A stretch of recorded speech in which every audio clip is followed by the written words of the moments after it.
Stories for Emilia.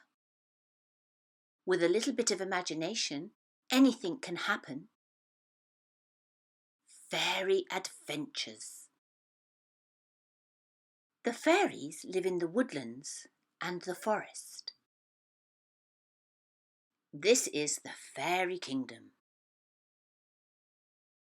This is Flo the fairy. Flo the fairy looks after the streams and rivers and ponds and lakes. She makes sure that the woodlands and the forests get enough rain to grow and flourish. This is Fairy Fortune. Fairy Fortune is not very good at magic, and she often gets into trouble when she tries to help, and her spells and magic go horribly wrong. One day, Flo the fairy was checking all the rivers and the streams to check there was plenty of water for the forests and the woodlands.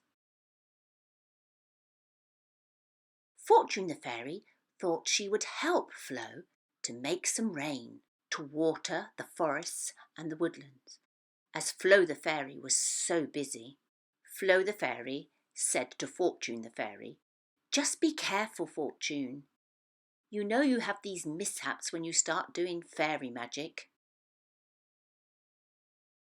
Fortune the fairy did a little bit of fairy magic, and it started to rain. Oh no, it wasn't rain. It was strawberry juice coming from the sky.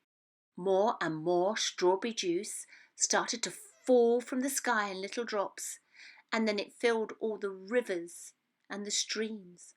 Oh no, I don't know what Flo is going to say, thought Fairy Fortune.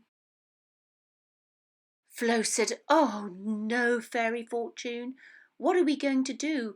We can't have rivers and streams full of strawberry juice. Oh, I'm just going to have to try and reverse this magic you've done." Flo the fairy did some reversing magic, and soon the rivers started to fill up with lovely fresh rainwater instead of strawberry juice. Flo the fairy said, "I can see why the other fairies call you Miss Fortune. You do need to practice your magic more, Fortune Fairy." All is well in the fairy kingdom once more. Next time you go for a walk in the woodlands and the forest, look out for the door to the fairy kingdom.